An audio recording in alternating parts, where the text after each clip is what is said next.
इस कहानी में बहुत मजा आने वाला है। अंत तक जरूर सुनिए। मैंने अपनी अलमारी से ताकत वाली गोली निकाली जो कभी कभार अभिषेक लेते थे, और मैं किचन में चली गई। मैंने हल्दी बादाम वाला दूध बॉईल किया और उसमें एक गोली डाल दी ताकि अभिषेक को थोड़ी ताकत मिल सके। ऐसा करते करते रात के 10 बज चुके थे। फिर मैंने जल्दी से दूध का गिलास लिया और अभिषेक के कमरे में चली गई। अभिषेक बड़े ध्यान से मेरा इंतजार कर रहे थे। जैसे ही मैं अंदर आई, अभिषेक खड़े हो गए और मुझे देखने लगे। जब वह कुछ नहीं बोला तो मैंने ही पूछ लिया, ऐसे क्या देख रहे हो? बताओ, मैं कैसी लग रही हूँ? अभिषेक ने संकोच में कहा, मौसमी मन तो ऐसा कर रहा है कि आपको अभी खा जाऊं। मैंने हंसते हुए उसे दूध का गिलास पकड़ा दिया और कहा, मुझे खाने की जरूरत नहीं है, बस तुम इसे पी लो। अभिषेक ने जल्दी से गिलास पकड़ा और एक सांस में दूध पी गया। दूध पीते ही फिर जो हुआ दोस्तों, तो चलिए जल्दी से शुरू से कहानी सुनाती हूँ। मेरा नाम राधा है। मेरी उम्र 28 साल है, लेकिन मेरा दिल हमेशा युवा रहता है और मेरी हाइट लगभग 5 फीट 3 इंच की ऊंचाई के साथ। जब मैं साड़ी पहनती हूँ तो जैसे सब कुछ ठहर जाता है। मेरी सुंदर रंगत पर जब सूरज की किरण पड़ती है तो लगता है मानो मैं एक चांदनी रात में घूम रही हूँ। अब बात करते हैं मेरे 21 साल के भतीजे की। जो मेरा हो गया है, उसकी मासूमियत और उत्साह ने मेरे मन में एक हलचल सी मचा दी है। जब वो मेरी तरफ देखता है तो उसकी आंखों में वो खास चमक होती है, जैसे वह किसी खूबसूरत ख्वाब को देख रहा हो। कभी वह मुझसे कहता है, मौसी, आज आप सच में बहुत सुंदर लग रही हैं। इसलिए मेरे पति कभी कभी दिन में ही मेरा पूजन कर देते थे। हम शहर में रहते हैं क्योंकि मेरे पति सरकारी नौकरी करते हैं। मेरी 1 साल की एक बेटी भी है, इसलिए दूध की थैलियां भी बड़ी है। मैं अपने पति का आशीर्वाद समझकर रोज लेती थी। भले ही हमारी शादी को 9 साल हो चुके थे, लेकिन मेरे पति अभी तक मुझे अच्छा प्यार करते थे। मैं वह की बहुत साफ सफाई रखती थी और कभी कभार मेकअप भी कर लिया करती थी। पिछले महीने कुछ ऐसा हुआ जिसका हमें बिल्कुल अंदाजा नहीं था। शाम को मेरे पति साहिल घर आ रहे थे। उनके किसी दोस्त की बर्थडे पार्टी थी, इसीलिए दोस्तों ने उन्हें थोड़ी पिला दी थी और वो बाइक से घर लौट रहे थे। आते वक्त उनका एक्सीडेंट हो गया। इस हादसे में उनके एक पैर में फ्रैक्चर हो गया और डॉक्टर ने कहा कि सही होने में कम से कम 6 से 9 महीने लगेंगे। ये सुनकर मेरा मन टूट गया। साहिल का दर्द भले ही शारीरिक था, लेकिन मेरे मन में एक गहरी चिंता का सागर उमड़ आया। जब मैंने उन्हें अस्पताल में देखा, उनकी आंखों में दर्द का साया था।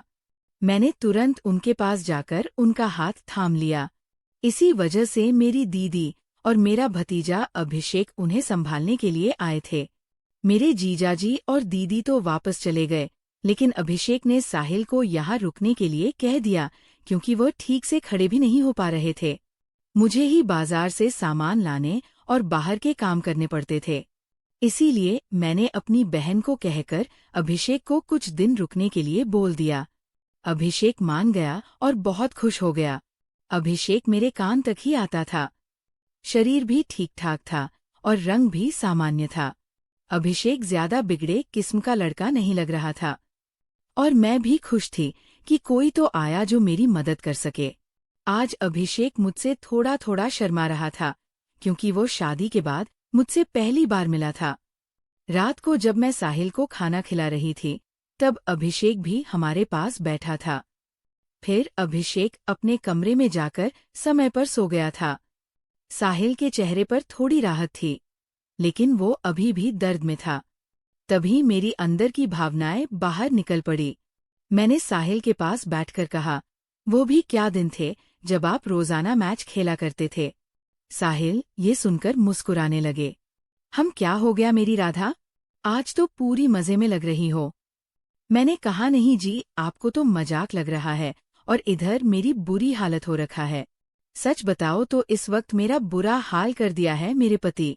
बोले, मैं तुम्हारा दर्द समझता हूँ राधा, मेरा भी बहुत मन करता है, लेकिन क्या करूं? मैं तो ठीक से खड़ा भी नहीं हो सकता। बस थोड़े दिन और निकाल दो। फिर देखना मैं इस गुफा का क्या हल करता हूँ। तभी मैंने कहा, थोड़े दिन नहीं पूरे 6 महीने बाकी है प्लास्टर उतरने में, और मेरा तो 1 महीने में ही ये हाल हो गया। पता नहीं आगे के दिन कैसे कटेंगे। मेरे पति मेरी उदासी दूर करने के लिए बोले, चलो वो नहीं तो कम से कम दूध ही पिला दो, डॉक्टर ने भी कहा है। तभी मैंने हंसते हुए कहा, आपके नसीब में तो वो भी नहीं है, क्योंकि आपकी बिटिया रानी ने पी लिया है। हम दोनों जोर जोर से हंसने लगे। मेरे पति मुझे खुश रखने की पूरी कोशिश करते थे, लेकिन मैं क्या करूं? सब बेकार था। थोड़ी देर बाद साहिल सो गए, क्योंकि उनकी दवाइयों में नींद की गोलियां भी थी। लेकिन मुझे नींद कहाँ आ रही थी। इसीलिए मैं खड़ी होकर अभिषेक को देखने चली गई कि वह सोया है या नहीं। लेकिन अभिषेक अभी तक जाग रहा था और मोबाइल देख रहा था। मैंने उसके कमरे में जाकर कहा, क्या हुआ अभिषेक? 11 बज चुके हैं और तुम अभी तक नहीं सोए। लगता है तुम्हारे मन नहीं लग रहा है। अभिषेक उठकर बैठ गया और बोला, नहीं मौसी, ऐसी बात नहीं है, बस यूं ही फोन देखते देखते लेट गया। फिर अभिषेक ने पूछा, मौसी आप भी तो नहीं सोई? मैंने कहा, मुझे तो आजकल नींद ही नहीं आती। अभिषेक ने पूछा, क्यों, क्या बात हो गई? मैंने हंसते हुए कहा, नहीं नहीं, वो मैं तुम्हें नहीं बता सकती। जब तुम्हारी शादी होगी तो तुम्हें खुद ही पता चल जाएगा। मेरे मुंह से ऐसा सुनते ही अभिषेक ने अपनी नजरें नीचे झुका ली और अंदर ही अंदर मुस्कुराने लगा। तभी मैंने कहा, अरे तुम तो इतनी सी बात पर शर्मा गए। अच्छा बताओ, अभी तक कोई लड़की पटाई है या नहीं? अभिषेक कुछ नहीं बोला, उसे अभी भी शर्मा रही थी। तभी मैंने उसका हाथ पकड़ा और कहा, अरे पागल, अपनी मौसी से इतना मत शर्माओ। धीरे से बोला, मौसी सच बताओ तो ऐसी बातें मैंने अभी तक अपने दोस्तों से भी नहीं की है। मैंने कहा, अच्छा तो मुझे अपना दोस्त ही समझ लो, क्योंकि मुझे ऐसी बातें करने में बहुत मजा आता है। अभिषेक ने कहा, हाँ मौसी, एक थी, लेकिन उसने अभी मेरे से दोस्ती तोड़ दी है। मैंने पूछा, तुमने उसकी पिटाई तो कर दी होगी ना? अभिषेक बोला, नहीं मौसी सच बताओ तो मैंने उसे ढंग से टच भी नहीं किया था। मैंने मुंह बनाते हुए कहा, तुम तो बड़े भोले हो। अभिषेक, चलो कोई बात नहीं, अब तो मेरे पास आ गए हो तो मैं तुम्हें सब सिखा दूंगी। मैं बातें करते करते अभिषेक के कमरे में ही सो गई थी। सुबह जब मेरी आंखें खुली तो अभिषेक बेड पर बैठा हुआ मुझे ही निहार रहा था। मेरे उठते ही अभिषेक ने मुझे गुड मॉर्निंग बोला। जब मैंने पूछा, क्या देख रहे हो, तो वह बोला, मौसी आप सच में बहुत खूबसूरत हो। मैंने मुस्कुराते हुए बोली, अच्छा तो अब तुम सुबह सुबह खूबसूरती का नजारा ले रहे हो, और रात को तो बड़े शर्मा रहे थे। अभिषेक मुस्कुराकर पूछने लगा, मौसी आप बुरा ना मानो तो एक बात पूछ सकता हूँ? मैंने कहा, अरे पागल, मैं क्यों बुरा मानूंगी, पूछो क्या पूछना है। अभिषेक मुझसे कहने लगा, मौसी सच सच बताना, आप जो 2.5 किलो के वजन अपने पास लिए घूमती हो, आपको भारी नहीं लगता क्या? उसकी बात सुनकर मेरी हंसी छूट गई। इसके बाद अभिषेक मुझसे काफी खुल गया था और अब वो मुझसे ज्यादा शर्म नहीं करता था। इससे मैं भी बहुत खुश थी, क्योंकि अब मेरा भी समय अच्छे से कटने लगा था। अभिषेक को आए हुए 11 से 13 दिन बीत चुके थे और वह मुझसे काफी घुल मिल गया था। वो बाहर के सारे काम कर देता, बाजार से सामान ले आता और अपने चाचा को भी घुमा देता। मेरी तो बहुत सेवा करने लगा था। शाम को मेरा सर भी दबा देता और कभी कभी मेरे शरीर को भी आराम देता। लेकिन मेरी फरमाइश दिनों दिन बढ़ रही थी और मेरे पति की हालत अब भी वैसी ही थी। अब सब कुछ मेरी बर्दाश्त के बाहर हो चुका था। मैंने सोचा कि अब तो अभिषेक ही है जो मेरी हेल्प कर सकता है। वैसे मेरे पड़ोस में भी 3 लड़के रहते थे जो स्टडी करते थे। वे भी मुझे देखते थे। जब भी मैं छत पर बाल सुखाने या कपड़े सुखाने जाती तो वे मुझे ही देखते और पहले तो मैंने सोचा कि उनमें से एक को पकड़ लूं ताकि कुछ समय के लिए काम चल जाए। लेकिन फिर मैंने सोचा कि मैं इस घर की इज्जत हूं और कल को पता नहीं इनमें से कौन मुझे या मेरे पति को बदनाम कर दे। इसीलिए मैंने उन्हें भाव नहीं दिया। लेकिन अभिषेक तो घर का ही है, इसीलिए मैंने सोच लिया कि वही मेरी हेल्प कर सकता है।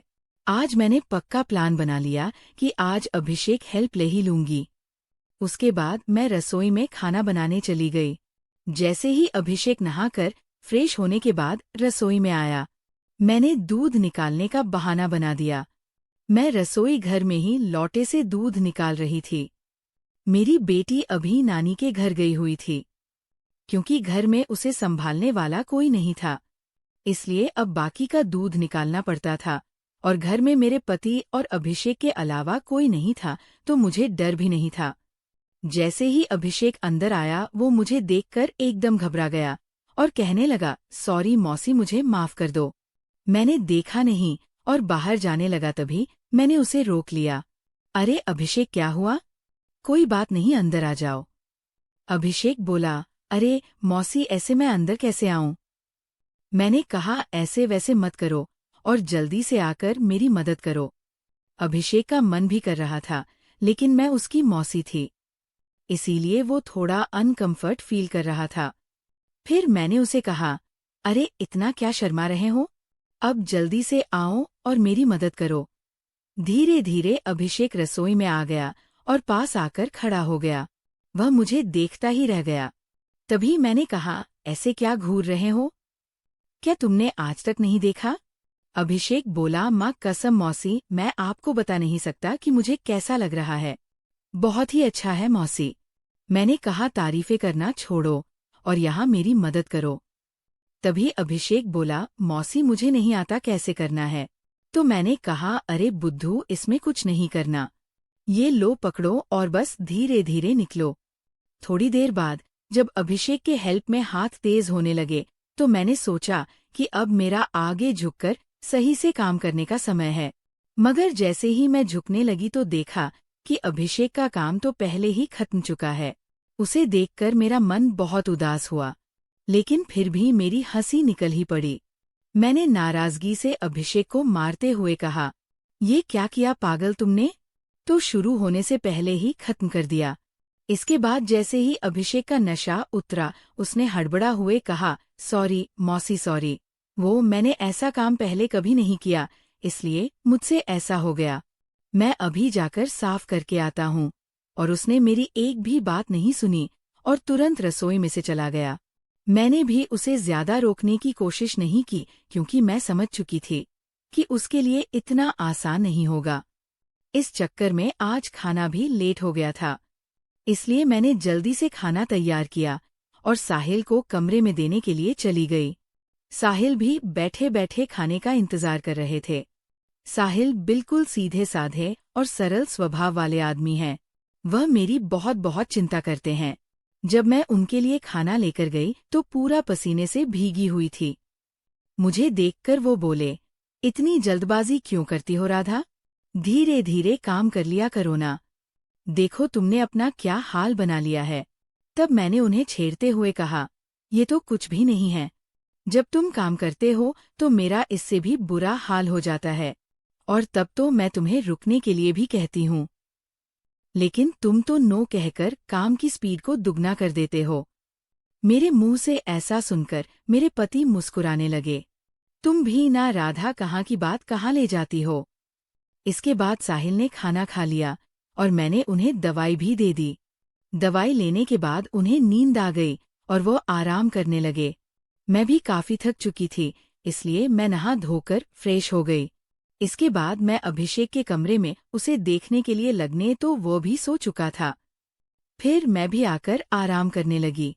शाम को जब मैं अभिषेक को चाय देने गई तो वह बैठा फोन चला रहा था। मुझे देखकर उसके चेहरे पर मुस्कान आ गई।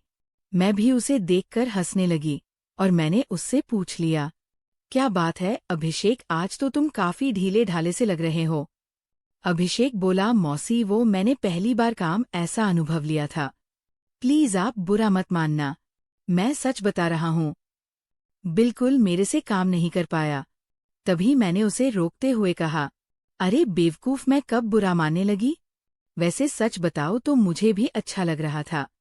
इसके बाद मैंने अभिषेक को चाय पकड़ा दी और उसके साथ बैठकर पीने लगी। हम दोनों बातें करने लगे। आज अभिषेक के मुंह से मेरे लिए तो फूल ही झड़ रहे थे। वो बस मेरी तारीफें ही करता जा रहा था। मौसी आप बहुत अच्छी हो। मैं तो सोच रही हूँ कि सारी उम्र आपके ही घर रहूं। इन 13 दिनों में मुझे स्वर्ग जैसा महसूस होने लगा है। और ऊपर से आपकी खूबसूरती, मैंने मुस्कुराते हुए कहा। आज तो तुम्हारे मुंह से सिर्फ तारीफें ही निकल रही हैं। लगता है, अभिषेक मेरा हाथ पकड़ के बोला। आप सही कह रही हैं मौसी। अब आपको भी मेरे काम में मेरी मदद करनी होगी। अब तो आपको मेरी बात माननी ही होगी। प्लीज मौसी, मना मत करना। बस एक बार के लिए मुझे एक मैच खिला दो। इसके बाद आप जो भी कहेंगी मैं करूंगा। जब अभिषेक कह रहा था तो उसका चेहरा लाल टमाटर जैसा हो गया था और मेरी मुस्कुराहट फूट पड़ी थी।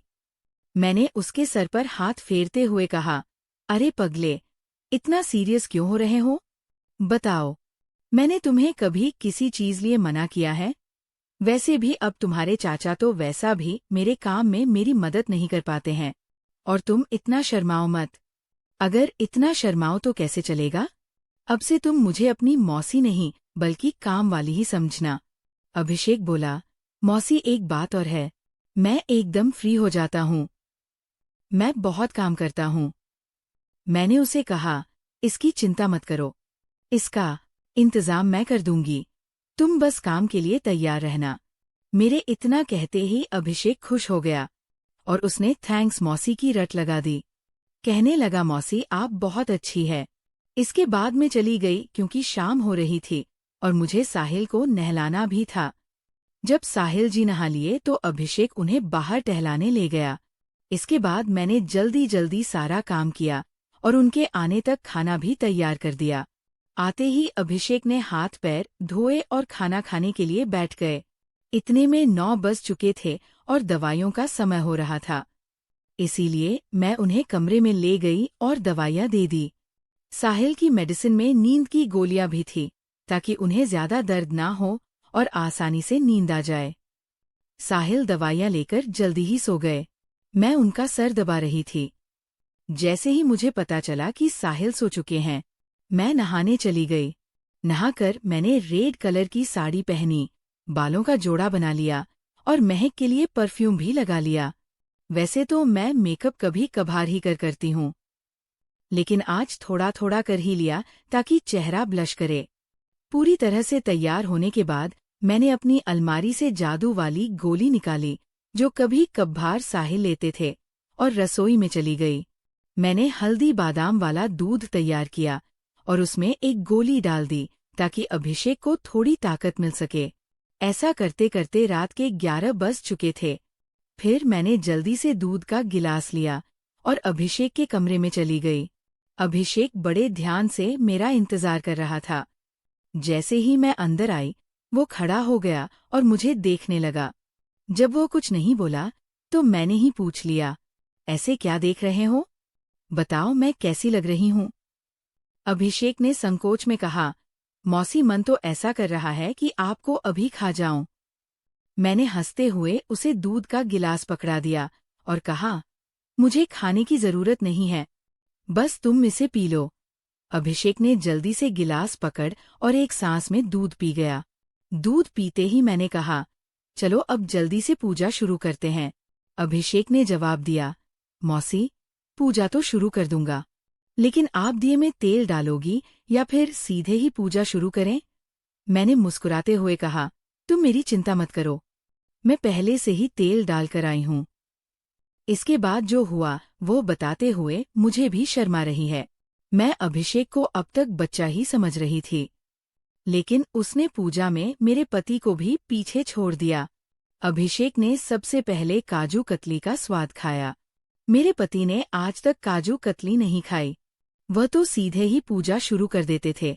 जब मैंने अभिषेक से कहा, अब बस भी करो और कितने खाओगे, तो उसने जवाब दिया, नहीं मौसी, आपको नहीं पता ये कितनी मीठी है, इसी के लिए हम पागल रहते हैं।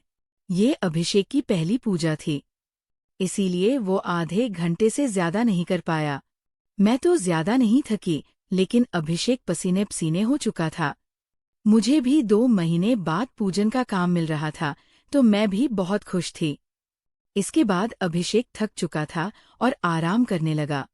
मैं भी वहीं पर थी। जब मैंने उससे पूछा, कैसा लगा फर्स्ट टाइम पूजा करके, तो अभिषेक ने जवाब दिया, मौसी सच कहूँ तो ऐसा लगा जैसे जिंदगी के सारे सुख एक साथ मिल गए, या कहूँ तो दुनिया की सबसे अच्छी मौसी हो। फिर हम बातें करते करते सो गए। सुबह जब मैं उठी तो बिल्कुल फ्रेश महसूस कर रही थी। मैंने उठकर चाय नाश्ता बना लिया और साहिल को दे आई। इसके बाद मैं अभिषेक को भी चाय देने के लिए उसके कमरे में गई। वह भी उठ चुका था चाय लेकर। उसने मुझसे पूछा, मौसी मुझे डर लग रहा है, कहीं हमने कुछ गलत पूजा तो नहीं कर ली? मुझे लगा कि शायद अभिषेक को पछतावा हो रहा है। मैंने उसे समझाते हुए कहा, अभिषेक तुम ऐसा बिल्कुल मत सोचो। सच कहूँ तो ये मेरी मजबूरी थी, क्योंकि तुम्हारे चाचा 7-8 महीने तक ठीक नहीं हो सकते और मुझसे इतना इंतजार शायद ही हो पाता, लेकिन तुमने मेरी बहुत मदद की है। पूजा करने में प्लीज तुम इतनी टेंशन मत लो, और हाँ, इसके बारे में किसी से भी मत कहना। अभिषेक ने सर हिला दिया और बोला, मौसी अगर ये मेरी मजबूरी बन गई तो मैंने कहा आ जाना फिर अपनी मौसी के पास। मैंने कब तुम्हें मना किया है? इतना कहकर मैं मुस्कुराने लगी और अभिषेक फिर से मेरी तारीफ करने लगा। मौसी आपकी जितनी तारीफ की जाए उतनी कम है। पता नहीं मैंने पिछले जन्म में कौन से पुण्य किए थे जो मुझे आप जैसी मौसी मिली। इसके बाद मेरे और अभिषेक के बीच पक्की वाली दोस्ती हो गई थी। अब जब भी मेरा मन करता मैं अभिषेक से पूजन करवा लेती। इसी बीच अभिषेक के पापा ने फोन भी किया था कि वो घर आ जाए, लेकिन अभिषेक ने मना कर दिया। अब मेरे पति साहिल भी चलने फिरने लगे थे तो हम लोग बाजार भी घूमने लगे। अभिषेक अब मेरी ओर ज्यादा केयर करने लगा था। शाम को जब भी मैं सुलाकर अभिषेक के पास जाती तो वो मेरे पैर दबाता, कमर की मालिश करता और सर भी दबाता। मैं अभिषेक से कहा भी करती थी कि मेरे लिए इतना काम करने की जरूरत नहीं है, लेकिन वो नहीं मानता और कहता, चुप रहो मौसी, आप सारा दिन काम करती हो, इसीलिए थक जाती हो, तो इतना तो मुझे भी करने दो। दोस्तों, शायद आप लोगों को मैं बिल्कुल भी पसंद ना आऊं, क्योंकि मैंने इसके रिश्ते को खराब किया है, लेकिन सच कहूं तो मैं भी ऐसा करना नहीं चाहती थी। लेकिन भावनाओं में सब कुछ हो गया, इसलिए प्लीज आप लोग समझने की कोशिश करना और मेरी कहानी को सुनकर भावनाओं में मत बजाना, क्योंकि सच में ये गलत बात होती है। तो मेरे खातिर कमेंट में एक प्रॉमिस जरूर करके जाइए कि आप लोग अपने जीवन में ऐसा कभी नहीं करेंगे। स्टोरी की शिक्षा, यह कहानी हमें कई महत्वपूर्ण सबक देती है जो हमारे जीवन में काम आ सकते हैं। आइए हम इन शिक्षाओं को विस्तार से समझते हैं। कहानी में राधा अपने पति साहिल की देखभाल करती है जब वह दुर्घटना में घायल होते हैं। ये दिखाता है कि जिम्मेदारी का मतलब केवल व्यक्तिगत लाभ के लिए जीना नहीं है, बल्कि अपने प्रियजनों की देखभाल करना भी शामिल है।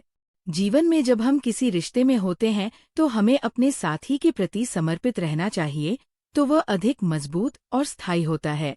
हमें अपने रिश्तों में ईमानदार रहना चाहिए और एक दूसरे पर विश्वास करना चाहिए। तो दोस्तों, आपको ये कहानी कैसी लगी कमेंट में हमें ज़रूर बताएं, और अगर चैनल पर पहली बार आए हो तो चैनल को सब्सक्राइब करना ना भूलें। ऐसी मज़ेदार कहानियाँ सुनने के लिए अभी हमारे चैनल को सब्सक्राइब करें। Bye bye.